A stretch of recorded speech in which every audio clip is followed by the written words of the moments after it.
Presse au futur, décembre 2025, le 2 et le 3, depuis le New Cap Event Center à Paris, dans le 15e arrondissement. Franck Infelta, bonjour. Bonjour. Alors, on va resituer un peu le contexte, parce qu'il y a Mysoft, Druid et Antidote.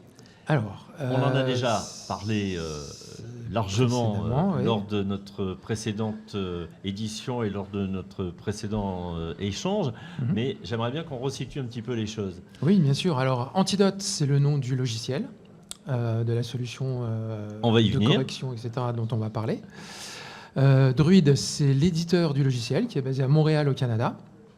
Et c'est là que se trouve toute la partie de développement, les linguistes et tout ça, ils sont tous situés au Canada, avec aussi évidemment une force commerciale là-bas pour le monde entier. Alors c'est du software et hardware? Non, c'est du soft, c'est uniquement du soft. Uniquement du soft. Vraiment logiciel. Et Mysoft est le représentant en fait commercial et marketing, on va dire, pour faire simple, de Druid en France. Donc pour le logiciel Antidote. Alors Antidote, on en a parlé l'année dernière, c'est un correcteur, dictionnaire et guide. Voilà, c'est ça la définition. Aux éditeurs. Ça s'adresse à tout le monde en fait. Ça s'adresse à tout le monde. Bien sûr, ici sur le salon, ça s'adresse des éditeurs, un des petit peu journalistes, plus aux éditeurs, mais effectivement, ça s'adresse aussi au grand public si on le souhaite. Ça s'adresse à tout le monde, effectivement. À partir du moment où vous écrivez des textes, des emails, peu importe le type de texte, vous pouvez être un utilisateur potentiel d'Antidote. On rappelle le principe ? C'est un logiciel de correction et d'aide à la rédaction. Le principe, c'est que ça s'intègre dans toutes les applications dans lesquelles vous tapez du texte. D'accord. Ça va se mettre un peu comme un plugin, on va dire, pour faire simple. Et quand vous avez écrit votre texte, eh bien, vous lancez tout simplement Antidote. Antidote va faire une détection complète des fautes. Il va expliquer pourquoi à chaque fois il a détecté les fautes. Alors quand je dis faute, c'est vraiment faute au sens large. Ça peut être grammaire, orthographe, syntaxe, typographie, syntaxe, etc. Sémantique, vraiment tout est. Donc c'est vraiment très complet. Ça enrichit le vocabulaire aussi. Ça enrichit le vocabulaire avec les dictionnaires. Oui. Puisqu'il y a des dictionnaires qui sont intégrés dans Antidote. Il y a un dictionnaire à la fois de définition, synonyme, on va dire les classiques, mais également un formidable dictionnaire de co-occurrence. Et ça va jusqu'à un dictionnaire étymologique et historique. Donc c'est vraiment un outil qui est très complet. Donc des journalistes même très pointus dans des domaines très spécifiques peuvent utiliser Antidote et surtout les dictionnaires.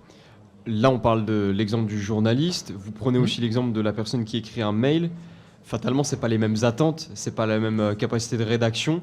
Comment est-ce qu'un logiciel peut être capable de couvrir ce panel très large qui va du mail académique à la rédaction d'une enquête, par exemple? Alors en fait, il analyse le texte. Il va analyser le texte, c'est ça déjà la base. Il est capable d'analyser tout type de texte. Il va analyser. Si jamais c'est un mail, ça va permettre d'éviter des cookies, ça va permettre d'éviter des choses comme ça.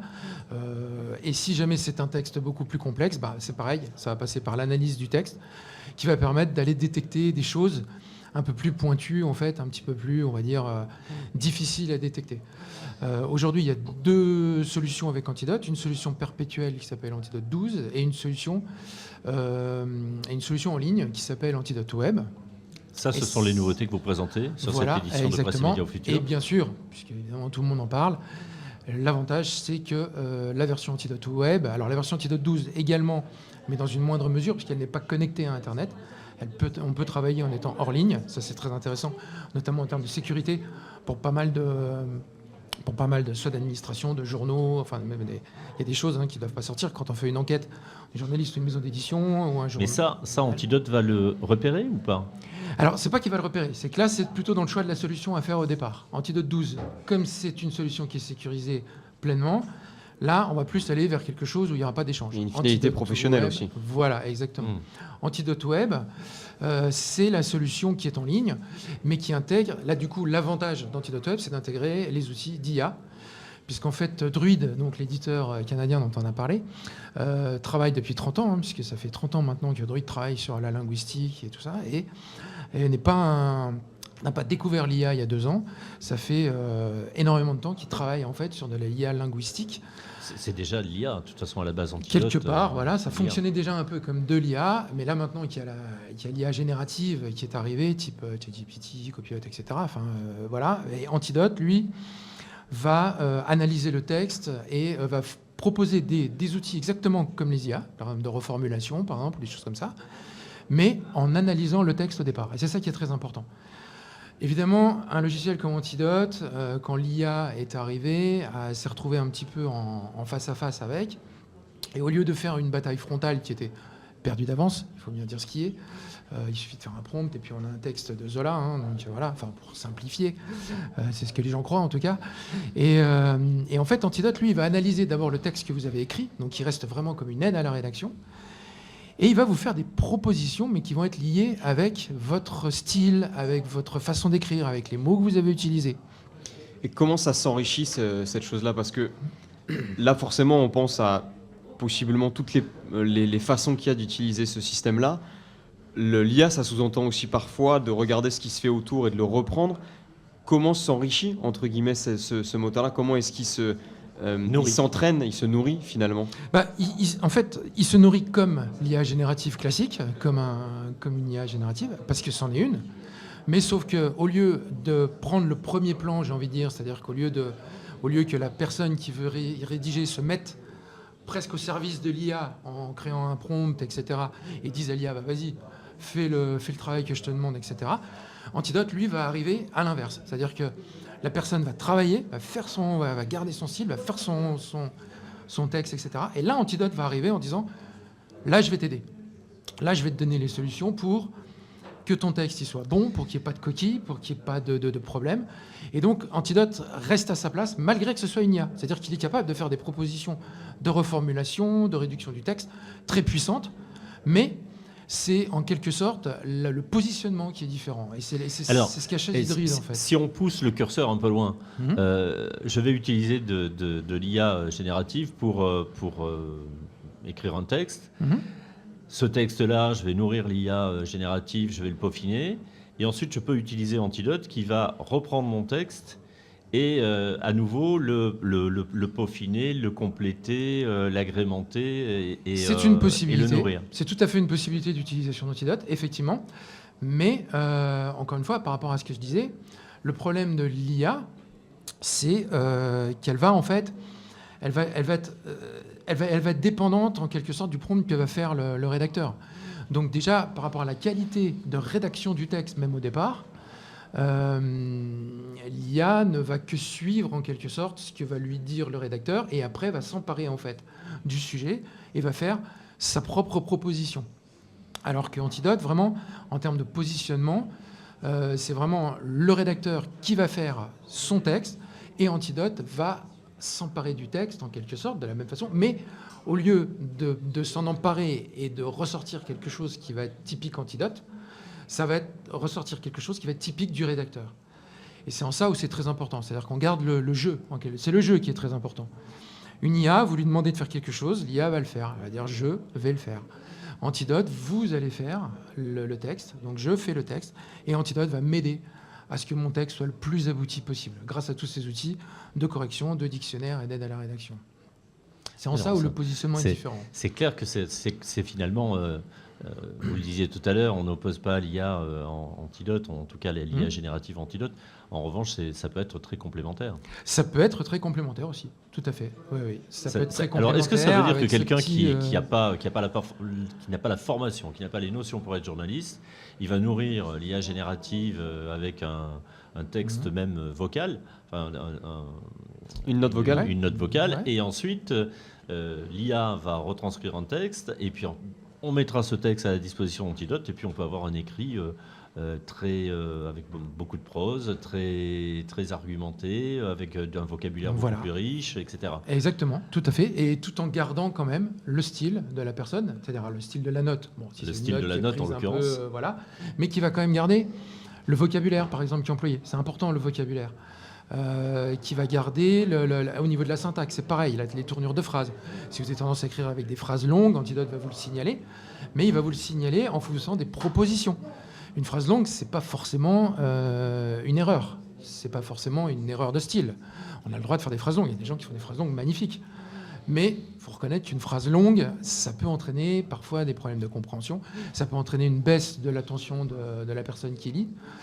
Et là, Antidote arrive en fait en disant attention, là, il y a peut-être des choses à changer, etc. Et c'est ça toute la force d'Antidote. Il ne va pas écrire la phrase, par contre, il va vraiment la modifier dans le sens où la personne qui lit et le rédacteur vont rester en lien en quelque sorte. Parce que c'est ça en fait l'important, c'est vraiment que à la fois le rédacteur garde le contrôle de son texte et que quand la personne qui lit le texte n'ait pas l'impression justement que ce soit une IA qui l'ait. Ça veut dire que si on nourrit Antidote avec des différents textes, elle va mémoriser, elle va garder en mémoire tout ce que Alors ça, c'est fait par Druid. C'est-à-dire que l'IA, elle est hébergée par Druid.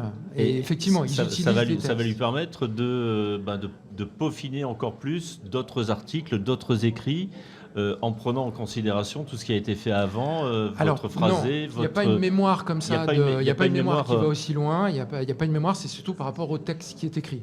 Après, vous avez effectivement, par rapport au style, par rapport à la linguistique, par rapport à la typographie, plutôt, je voulais dire, la possibilité de créer des profils. Donc ça, vous pouvez garder ces profils. Vous pouvez également faire des dictionnaires de règles. Par exemple, pour normaliser les textes. Si par exemple un rédacteur en chef décide que Internet doit toujours s'écrire avec une majuscule, eh bien à ce moment-là, vous avez la possibilité de créer une règle pour que tous les journalistes qui vont utiliser Antidote, quand ils vont écrire Internet avec une minuscule, ça va leur laisser un message. Pas automatiquement, parce qu'il n'y a pas de correction automatique, mais ça va lui mettre une alerte en lui disant le rédacteur en chef a fait le choix. Donc ça le rassure, parce qu'il lui se dit c'est pas forcément une faute, ça va, mais c'est un choix de rédaction. Donc avec ces dictionnaires de règles, vous pouvez comme ça normaliser les textes et effectivement arriver à des choses qui soient communes, mais tout en gardant quand même cette spécificité d'écriture. Et ça, c'est très important, parce que je vais prendre un autre exemple. Vous dites à Donald Trump, tous ces mots-là sont bannis, il ne faut plus les utiliser.